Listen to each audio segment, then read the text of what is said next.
Hello, my name is Radis, and this is the Time to Adverse Events Teach 1 presentation for HAP 725. For this presentation, we will be answering question number 1, which states, we have received a set of comments over time on the web. Check if we have improved. In order to do this, we need to distinguish between random days of negative comments from the set of comments received over time on the web. We need to find our control limits and calculate our consecutive complaint days. But first, we need to check our assumptions.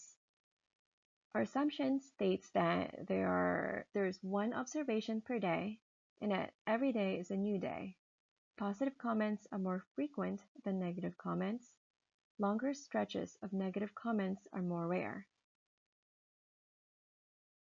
And now, once we open the data on in Excel, we notice that there are a total of 20 days of data with either a positive or negative comment for each day.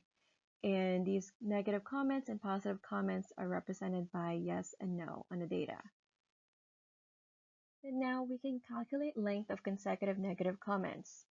But first, we need to add a column that will represent our consecutive complaints. Then we can write a function that will set to 0 every day there is a positive comment, set to 1 on the first day of receiving a negative comment. We will use an if statement in Excel in order to do this. We will need a function that will also increase when there are more than one consecutive day of negative complaints. We can write this function starting from day 2, and we can drag the cell down to the 20th day in order to fill the rest of the cells. Before we can find out what our control limit is, we need to calculate our ratios first. We need to find our ratio for positive and for negative comments. The equation is shown as, for positive comments, number of days with positive comments divided by negative comments. And the ratio for negative comments is very similar, but it's negative comments over positive comments. And now we can calculate our upper control limit. But first we need to add a column, preferably in between consecutive complaints and positive ratio, where we will have our calculated upper control limit. And this equation states UCL equals R plus 3 times the square root of R times 1 plus R. R is represented as the rare occurrence, which in this case will be the negative comments, since the positive ratio that was resulted as 3 is greater than the resulted negative ratio of 0.33.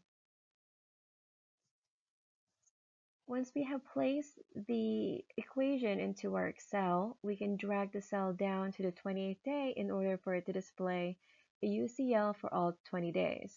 We're only doing this because this will make our plot easier later on.